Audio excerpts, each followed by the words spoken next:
Silent Depths by Irwin Montrose. HMS Deterrence Prologue. The Silent Shield, the United Kingdom's nuclear deterrent. Beneath the rolling waves of the North Atlantic, deep below the surface where light cannot reach, a silent force patrols the vast uncharted expanse. Few know their names, fewer still their mission, yet they are the last line of defence, an unyielding pillar of British national security.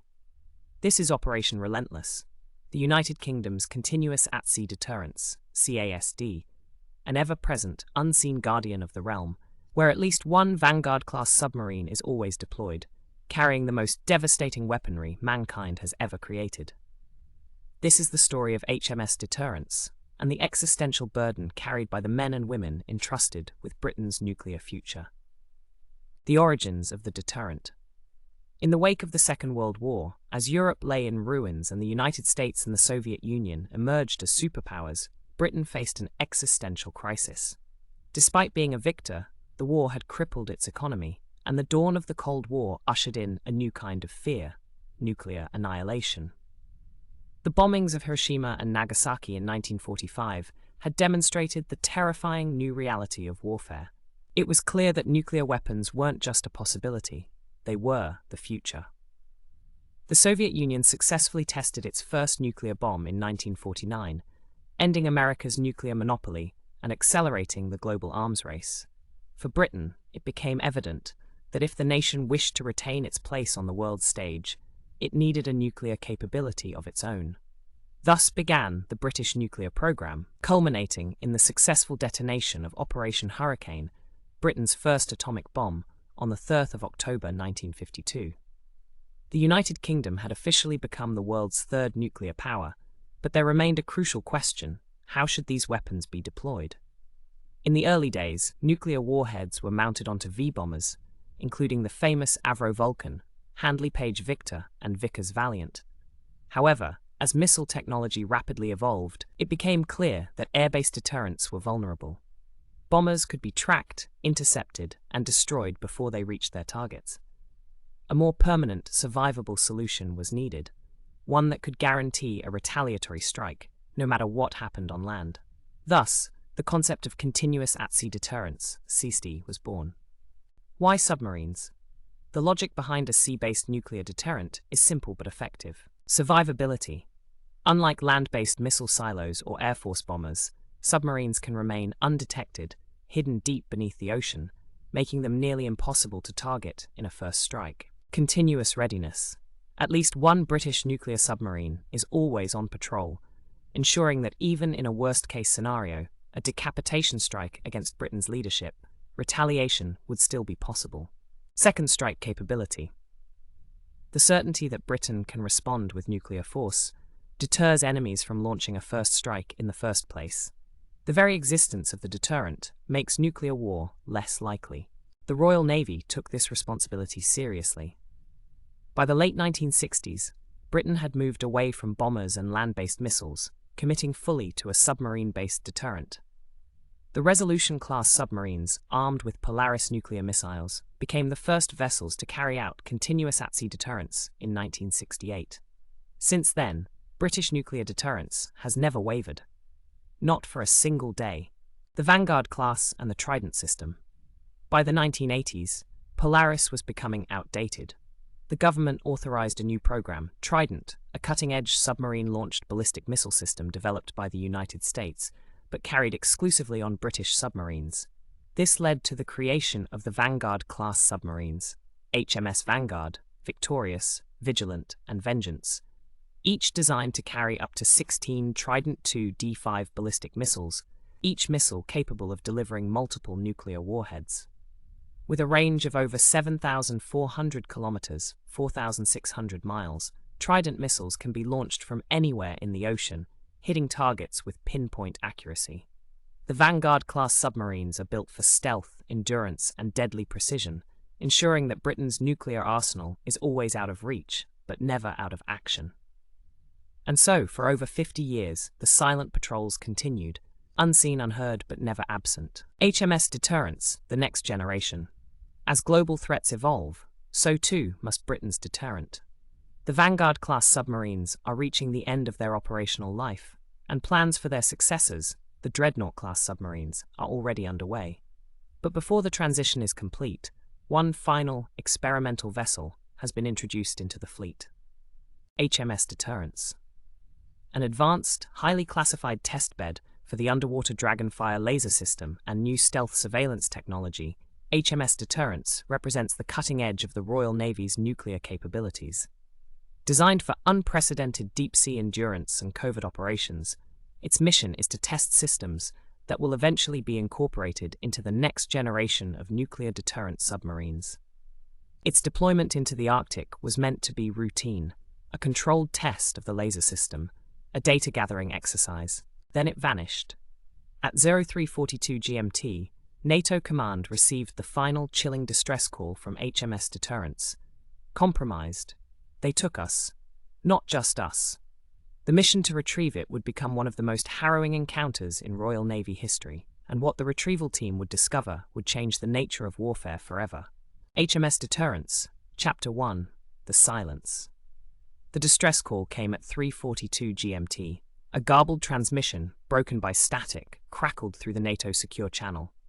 Deep within the Royal Navy's Joint Operations Room in Northwood, Commander Olivia Reeves sat bolt upright as the chilling fragments of speech cut through the quiet hum of the control center.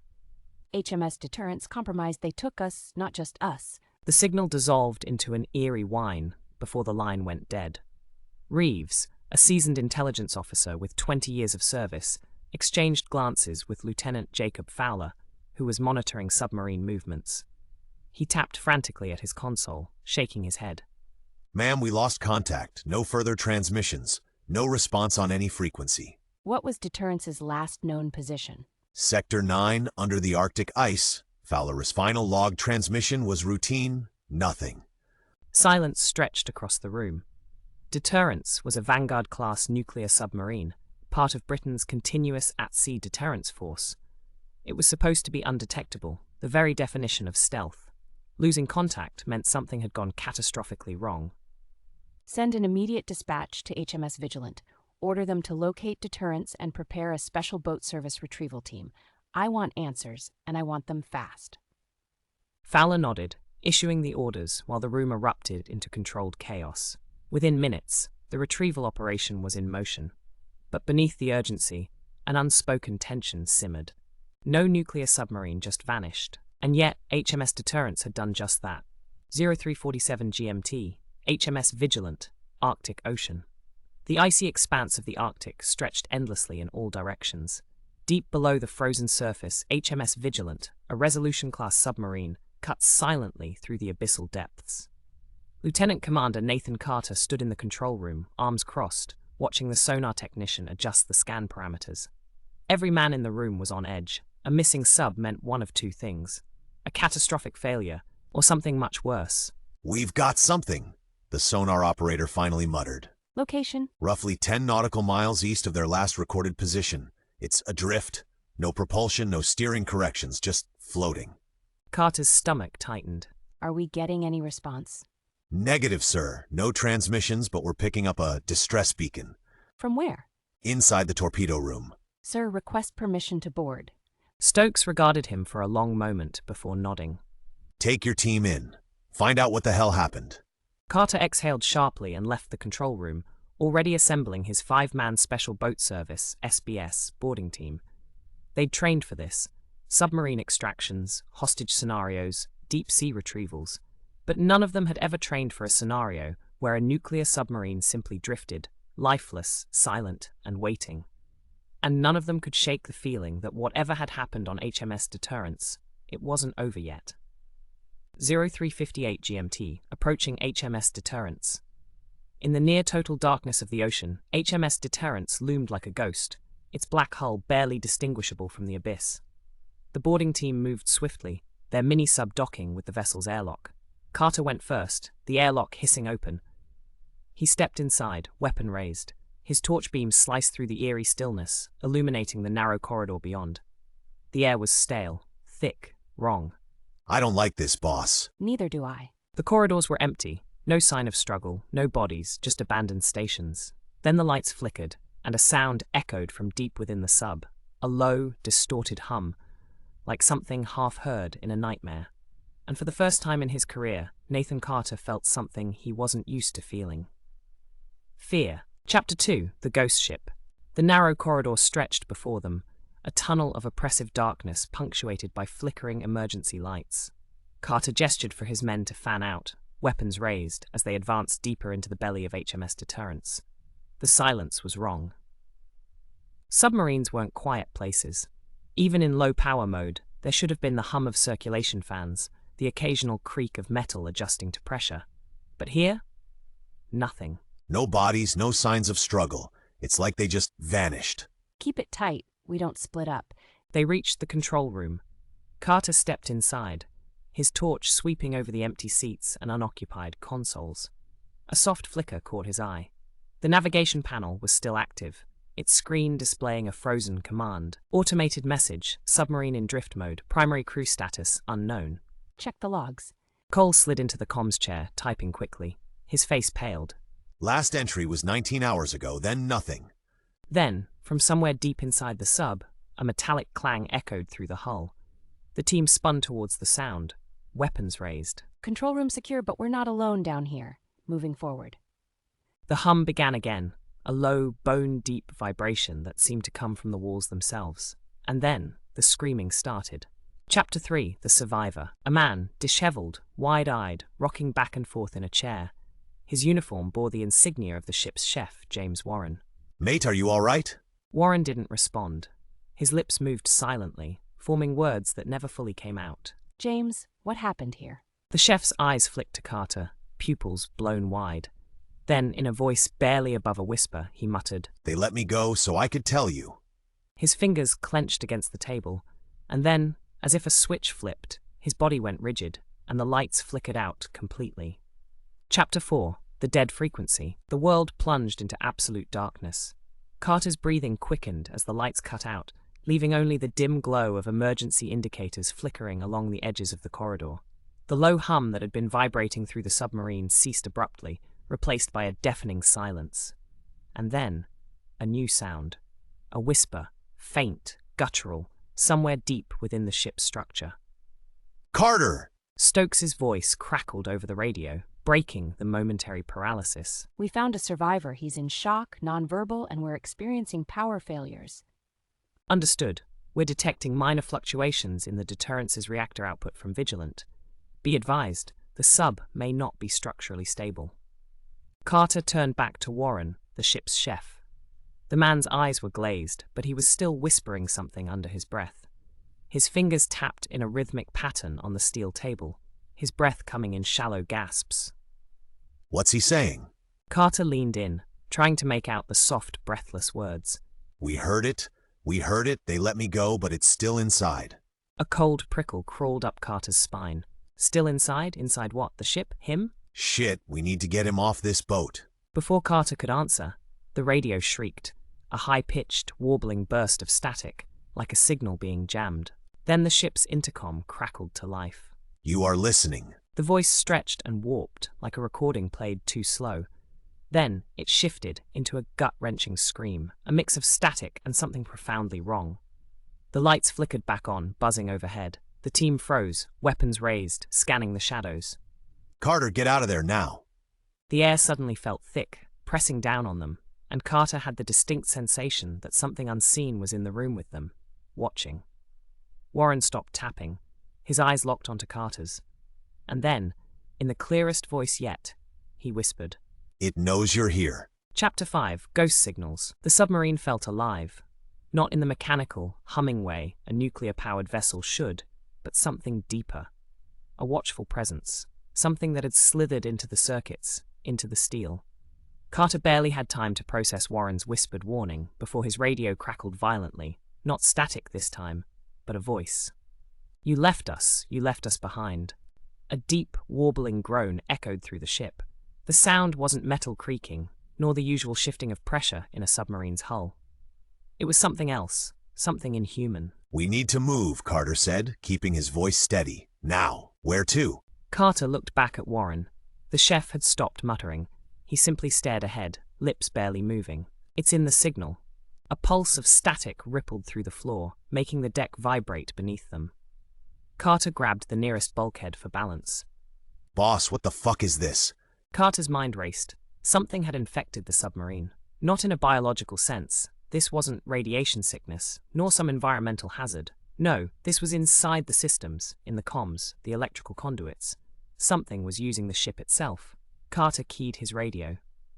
Stokes, do you read? Silence. Then a response, but not from Stokes. It's too late. They're already listening. Carter's blood ran cold. The voice was Captain Green's. Cole backed up a step, eyes darting toward the corridor. Sir, Green's dead, he has to be. The voice repeated, warping, stretching, as if something was playing back old transmissions. Too late. Already listening, listening. The last word echoed unnaturally, bouncing from every speaker. Carter took a steadying breath. We get to the reactor room. We shut down whatever the hell this is before it spreads. And him? Warren turned his head, finally meeting Carter's gaze. His eyes were bloodshot, pupils wide. Then, in a perfect mimicry of Captain Green's voice, he said, "We are already inside." The ship's lights exploded in a shower of sparks, and then, from deep within HMS Deterrence, the alarms began to wail. Chapter 6, The Failsafe. The alarms screamed through the corridors, a wailing cacophony of distorted sirens mixed with the faint echo of voices, not from the ship's crew, but something else. Something not human. Carter's instincts screamed at him to run, but there was nowhere to go except deeper into HMS Deterrence. He grabbed Warren by the shoulder. Move. The chef didn't resist. His eyes were empty, his body obedient, but his mind somewhere else. Carter and Cole half dragged him forward, weapons raised as they navigated through the flickering hallways toward the reactor room. Boss, Cole panted, gripping his rifle tight. We need to call this in. I tried. Comms are compromised. Cole didn't argue. They both knew something had infiltrated the ship's systems, and if it was in the comms, NATO wasn't hearing a damn thing. The alarms suddenly cut off, plunging the submarine into an eerie, suffocating silence. Carter didn't stop moving. He could feel it now, the wrongness of the ship. The walls felt tighter, as if the submarine was shrinking around them. Then, a sound. A whisper, soft and unmistakable, coming from the overhead speaker. Carter. Fuck this. Carter ignored it and kept moving. They reached the reactor room door.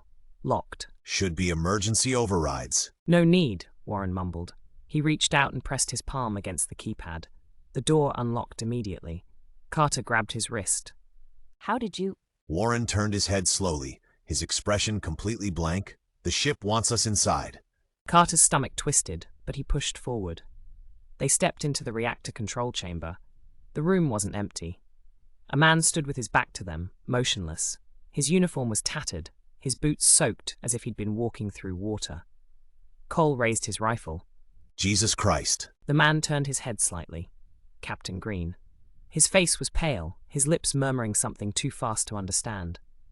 And the screens behind him, the reactor monitors, were flashing a single message, over and over. External control detected. Failsafe disabled. Carter's breath caught in his throat. Somehow, HMS Deterrence wasn't theirs anymore. Green's head tilted further, his mouth stretching into a smile too wide for his face. Then he spoke, but his voice wasn't his own. Too late. The reactor room plunged into darkness, and from every speaker, in every room of the submarine, the same voice whispered in unison. We are already here. Chapter 7, The Reactor Awakens. The darkness inside the reactor room was absolute. Carter's heartbeat thundered in his ears as his fingers tightened around his rifle. The emergency lights failed to reactivate, leaving the space bathed in a sickly dim glow from the flickering screens. The message still pulsed across the monitors. External control detected. Failsafe disabled. Boss, we need to get the fuck out of here. Carter didn't disagree, but where the hell would they go? The ship was compromised, and now its captain, if that's what Green still was, stood between them and the reactor controls. Green took a slow, deliberate step forward. The floor squelched beneath his boots, as if he were wading through something not quite solid. Carter raised his rifle. Captain, step away from the console. Green didn't stop moving. He kept whispering, lips forming words that Carter couldn't understand, like static given language. Then the ship spoke again. Do you hear it now? The voice vibrated from everywhere and nowhere, as though the submarine itself was breathing. Cole's breathing hitched. The moment Carter took a step toward the reactor console, the lights flared back to life. Green was gone. The room was empty, except for them. Boss, where the hell did he go? Carter turned back toward the monitors. The message had changed. HMS Deterrence reactor core foreign input detected. Protocol override. Initiating depth lock. The submarine lurched violently downward. Carter grabbed the nearest console to keep his balance. Cole slammed against the wall. The ship was diving. Fast. Too fast. Carter grabbed the emergency comms unit and punched the direct line to HMS Vigilant. Stokes, do you read me? The Deterrence is diving. We need an emergency extraction now. The line crackled, then cut to static. Then Stokes' voice came through, distorted, wrong. There is no way back. And the reactor hummed to life. Not with the familiar, controlled energy of a nuclear system. This was something else. The walls throbbed like a pulse, a rhythmic, living beat emanating from the core. Then Carter heard it. The sound that had haunted the ship, the noise buried in the black box logs. A frequency, a deep, inhuman note that crawled inside his skull, resonating through his teeth. Warren gasped, his body convulsing. Cole fell to his knees, clutching his head. Eyes wide in agony. Carter tried to move, to resist, but the frequency held him in place. Then the ship whispered again, this time inside his head. We are already inside you. And with that final, sickening realization, Carter felt his mind start to slip. Chapter 8. The Point of No Return. Carter's vision blurred, his skull pounding as the frequency bored into his mind like a drill. He gritted his teeth, forcing himself to stay conscious, but his legs felt like lead, his breath coming in short, ragged gasps. Through the haze, he could hear Cole screaming, clutching his ears, his rifle slipping from his grasp. Warren had collapsed completely, his body twitching, his mouth forming silent words, or maybe prayers. The reactor hummed, not with the mechanical precision of nuclear power, but with something deeper, something alive. Then, as suddenly as it started, the frequency shifted. The pressure in Carter's head eased, the walls of the submarine stopped pulsing, and the hum settled into a low rhythmic beat, like a pulse. Carter sucked in a breath and stumbled forward, grabbing Cole by the collar. Cole, stay with me. The fuck was that? Carter didn't answer. He turned to Warren, shaking him. Warren, can you move? The chef slowly looked up. His pupils were blown wide, his face drenched in sweat. His lips parted, voice barely a whisper. Listening. Carter felt a chill crawl down his spine. What's listening? Warren's hands trembled as he lifted a shaking finger toward the reactor core. Carter followed his gaze. The reactor display had changed again. External control. Active depth lock. Engaged, 10,000 meters. Communications, terminated. Final entry uploading. Carter's stomach dropped. The Deterrence was locked into a descent. If they didn't stop it, they'd be crushed by the pressure before anyone could reach them. He keyed his radio. HMS Vigilant, this is Carter. We're locked in a forced descent, reactors compromised, we need immediate assistance. Silence, then a response. But it wasn't Stokes, it wasn't human. The signal has been received. You are no longer required. The voice was flat, emotionless, a warped mix of frequencies, as if spoken by the submarine itself. Then a new sound filled the reactor room, a groaning, metallic screech like something shifting inside the hull. Carter turned toward the doorway and froze. Captain Green was back. Standing in the corridor, his uniform torn, his skin pale, his eyes completely black. He was smiling, and he wasn't alone. Behind him, silhouettes stood in the flickering light. The missing crew, or what was left of them. Cole saw them and snapped his rifle up. Back the fuck up. They didn't move. Green's voice was calm, patient, almost amused. You still think you can fight this? He stepped forward. Cole fired. The bullet hit Green square in the chest.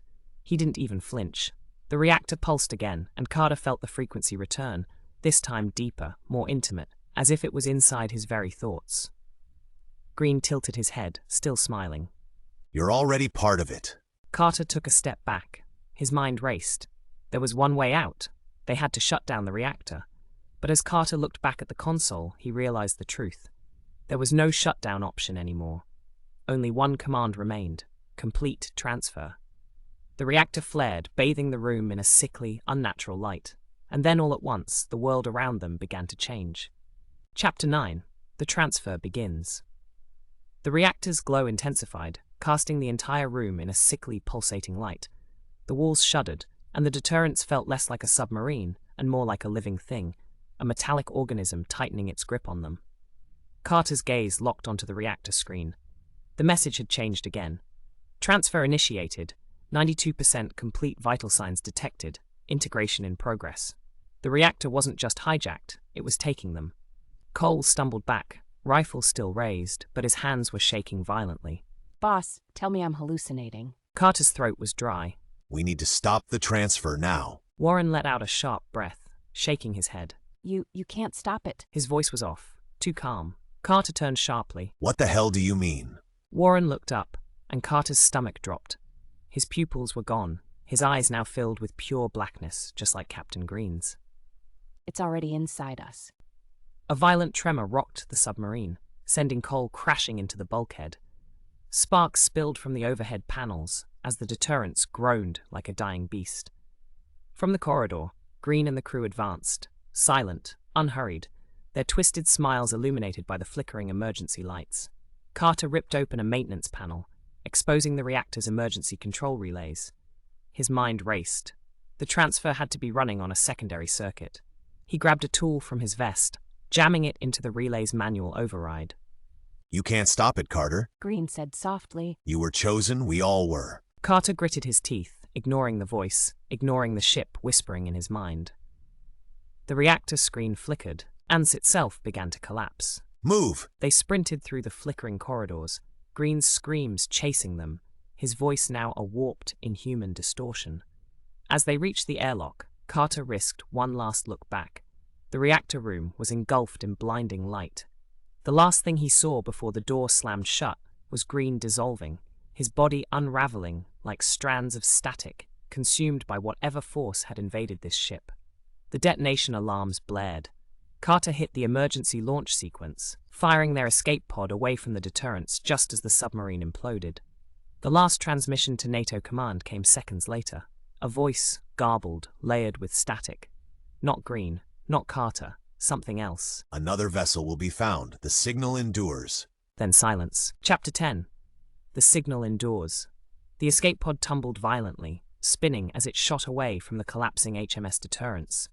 Carter barely had time to strap himself in before the shockwave ripped through the water, sending plumes of debris and metallic wreckage spiraling past the viewport. A deep groan of destruction rumbled through the abyss as the submarine imploded upon itself, swallowed whole by the Arctic depths. It was over, or so Carter thought. The emergency beacon activated, flashing red as the pod stabilized. Depth decreasing, 9,500 meters, 8,900 sem. Cole coughed, blood trickling from his nose. We made it? Carter didn't answer, his pulse still hammering in his chest. He turned to check on Warren, but the moment he did, a cold chill crawled up his spine. The chef sat completely still, strapped into his seat. His lips barely moved, whispering something inaudible. Carter leaned closer. Warren? Warren's eyes snapped open, his pupils still blacker than the void outside. Carter recoiled, his fingers reaching for his weapon. The pod's comms panel crackled to life. Incoming transmission. Source unknown. Static filled the cabin. Then a voice. You cannot escape. The lights flickered, and a deep hum resonated through the pod's structure, the same frequency they had heard inside Deterrence. Cole's breathing hitched. No, this can't be happening. The viewport darkened as if something vast and unseen had moved in front of it, blocking out the deep-sea light. Then the whispering grew louder, not just from Warren, from the walls, from the radio, from inside their own heads. Carter clutched his skull, gritting his teeth. Shut it off! Cole screamed, slamming at the controls. The pod veered sharply, systems glitching as the frequency pulsed through them. Carter looked back at Warren, whose face was twisted into a grin too wide for his face. It doesn't end here. We are the signal. We will find another vessel. The pod systems went dark. No power, no controls, just that voice, still whispering, still listening. No voices, layered, distorted, unnatural. The signal endures. We will find another vessel soon. The transmission cut out, and deep beneath the Arctic ice, something waited.